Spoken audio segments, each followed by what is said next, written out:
Hi friends, AV's ഫ്ലേവേഴ്സിലേക്ക് എല്ലാവർക്കും സ്വാഗതം. ഹൈ പ്രോട്ടീൻസും ഫ്ലേവർഫുള്ളായിട്ടുള്ള സോയ ചങ്ക്സ് ഉപയോഗിച്ചൊരു സോയ ടിക്ക മസാല തയ്യാറാക്കാം. ഇതൊരു നോർത്ത് ഇന്ത്യൻ ഡിഷാണ്. എൻ്റെ മോളുടെ സ്കൂളിലുള്ള നോർത്ത് ഇന്ത്യയിൽ നിന്ന് വന്നിട്ടുള്ള ഒരു കൂട്ടുകാരി പറഞ്ഞു തന്നിട്ടുള്ള വളരെ ടേസ്റ്റി ആയിട്ടുള്ള ഒരു റെസിപ്പിയാണ് കേട്ടോ ഇത്. ഈ വീഡിയോ അവസാനം വരെയും സ്കിപ്പ് ചെയ്യാതെ കാണണേ. ഈ വീഡിയോ നിങ്ങൾക്ക് ഇഷ്ടമാവുകയാണെങ്കിൽ ലൈക്ക് ചെയ്യാനും നിങ്ങളുടെ അഭിപ്രായങ്ങൾ കമൻറ്റ് ചെയ്യാനും നിങ്ങളുടെ ഫാമിലിക്കും ഫ്രണ്ട്സിനുമൊക്കെ ഒന്ന് ഷെയർ ചെയ്യാനും മറക്കരുത്. എൻ്റെ ഈ ചാനൽ ആദ്യമായി കാണുന്നവരുണ്ടെങ്കിൽ ഒന്ന് സബ്സ്ക്രൈബ് ചെയ്ത് കൂടെ കൂട്ടാനും മറക്കരുത്. അപ്പോൾ നമുക്ക് വീഡിയോയിലേക്ക് പോയാലോ. അതിനായി ഞാനിവിടെ 250 ml മെഷറിംഗ് കപ്പിൽ 1.5 കപ്പ് സോയ ചങ്ക്സ് എടുത്തിട്ടുണ്ട്. ഇത് ഏകദേശം ഒരു 100 ഗ്രാം തൂക്കം വരും. ഇതിലേക്ക് സോയ ചങ്ക്സ് മുഴുവനായി മുങ്ങിക്കിടക്കുന്നത് വരേക്കും നല്ല ചൂടുള്ള വെള്ളമൊഴിച്ച് അരമണിക്കൂർ സോക്ക് ചെയ്യാനായിട്ട് മാറ്റിവെക്കാം. ഇതൊരു 4 ആൾക്ക് കഴിക്കാനുള്ള റെസിപ്പിയാണ് കേട്ടോ. അരമണിക്കൂറിന് ശേഷം സോയ ചങ്ക്സ് കുതിർന്നു വരുമ്പോൾ ഇതിലുള്ള വെള്ളം കളഞ്ഞ് പിഴിഞ്ഞെടുത്ത് മാറ്റിവെക്കാം. ഇതുപോലെ വെള്ളം മുഴുവനായും കളഞ്ഞ് മാറ്റിവെച്ചിട്ടുണ്ട്. ഇനി ഇതിലേക്ക് ആവശ്യമായ മസാലകൾ ചേർത്ത് കൊടുക്കാം. ഒരു വലിയ സവാള അല്പം തിക്കായിട്ട് സ്ക്വയർ ഷേപ്പിൽ കട്ട് ചെയ്തെടുത്തിട്ടുണ്ട്. ഇതോടെ ചേർത്ത് കൊടുക്കാം. 1/2 കപ്പ് പുളിയില്ലാത്ത തൈരോ യോഗട്ടോ ചേർത്ത് കൊടുക്കാം. ഞാനിവിടെ തൈരാണ് എടുത്തിരിക്കുന്നത്. ഇനി ഇതിലേക്ക് ആവശ്യത്തിനുള്ള ഉപ്പും 1/4 ടീസ്പൂൺ മഞ്ഞൾപ്പൊടിയും 1/2 ടേബിൾ സ്പൂൺ മുളക് പൊടിയും ചേർത്ത് കൊടുക്കാം. മുളക് പൊടിയൊക്കെ നിങ്ങളുടെ ഇഷ്ടത്തിനനുസരിച്ച് ചേർക്കാവുന്നതാണ്. 1/2 ടേബിൾ സ്പൂൺ മല്ലിപ്പൊടിയും 1/2 ടീസ്പൂൺ ഗരം മസാലയും 2 ടേബിൾ സ്പൂൺ ഓയിലും ചേർത്ത് കൊടുക്കാം. ഞാനിവിടെ കോക്കനട്ട് ഓയിലാണ് എടുത്തിരിക്കുന്നത്. അതിനുശേഷം ഒരു സ്പൂൺ വെച്ച് നന്നായി മിക്സ് ചെയ്ത് കൊടുക്കുക. ഇതിൽ ചേർത്തിട്ടുള്ള പൊടികളൊക്കെ സോയ ചങ്ക്സിൻ്റെ എല്ലാ ഭാഗത്തും ആവുന്നതുവരെ നന്നായി ഇളക്കി യോജിപ്പിച്ചെടുക്കുക. തൈരിലുള്ള വെള്ളം തന്നെ മതിയാകും ഇത് യോജിപ്പിച്ചെടുക്കാൻ. ഇനി ഈ മസാലയൊക്കെ എല്ലാ ഭാഗത്തും ആകുന്നില്ലെന്ന് തോന്നിയാൽ ഒരു 1-2 ടേബിൾ സ്പൂൺ വെള്ളം കുറേശ്ശെയായി ചേർത്ത് കൊടുത്ത് നന്നായി യോജിപ്പിച്ചെടുക്കുക.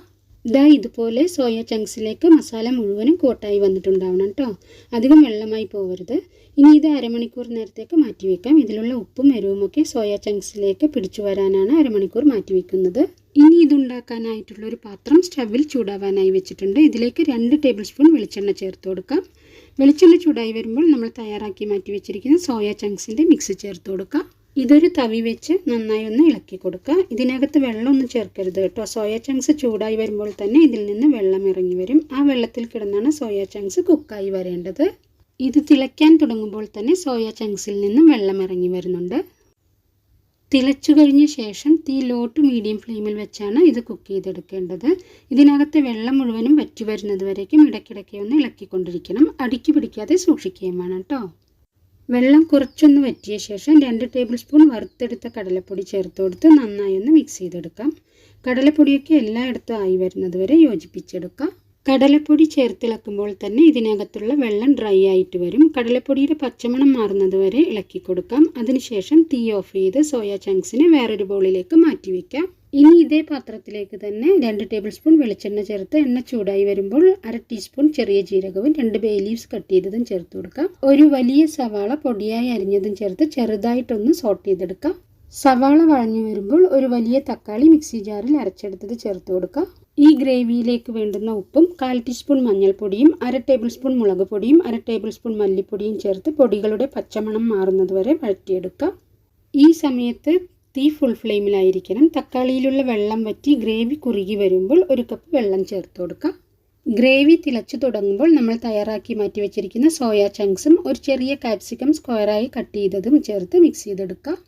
അവസാനമായി കുറച്ച് കസ്തൂരി മേത്തിയും ആവശ്യത്തിന് മല്ലിയിലയും ചേർത്തിളക്കിയാൽ വളരെ സ്വാദിഷ്ടമായ സോയ ചങ്ക്സ് വെച്ചിട്ടുള്ള നമ്മുടെ സോയ ടിക്ക മസാല തയ്യാറായി. ഇത് ചോറിൻ്റെയും ചപ്പാത്തിയുടെയും അപ്പത്തിൻ്റെയും മാത്രമല്ല എന്തിൻ്റെ കൂടെയും സൈഡ് ഡിഷായിട്ട് കഴിക്കാൻ പറ്റിയ നല്ലൊരു കറിയാണ് കേട്ടോ. ഈ റെസിപ്പി വീഡിയോയിൽ കാണുമ്പോൾ കുറച്ച് ബുദ്ധിമുട്ടായിട്ട് തോന്നുവാണെങ്കിലും ഉണ്ടാക്കാൻ വളരെ സിമ്പിളാണ് കേട്ടോ. നിങ്ങൾ ഒരു തവണയെങ്കിലും ഉണ്ടാക്കി നോക്കണം. ഉറപ്പായും കുട്ടികൾക്ക് മുതിർന്നവർക്ക് ഇഷ്ടാവും. ഇതിൻ്റെ രുചി അറിഞ്ഞാൽ പിന്നെ നിങ്ങൾ എല്ലായ്പ്പോഴും സോയ ചങ്ക്സ് ഇങ്ങനെ തയ്യാറാക്കുള്ളൂ കേട്ടോ. അത്രയ്ക്ക് രുചിയാണ്. അപ്പോൾ വീണ്ടും നല്ലൊരു റെസിപ്പിയുമായി കാണാം. താങ്ക്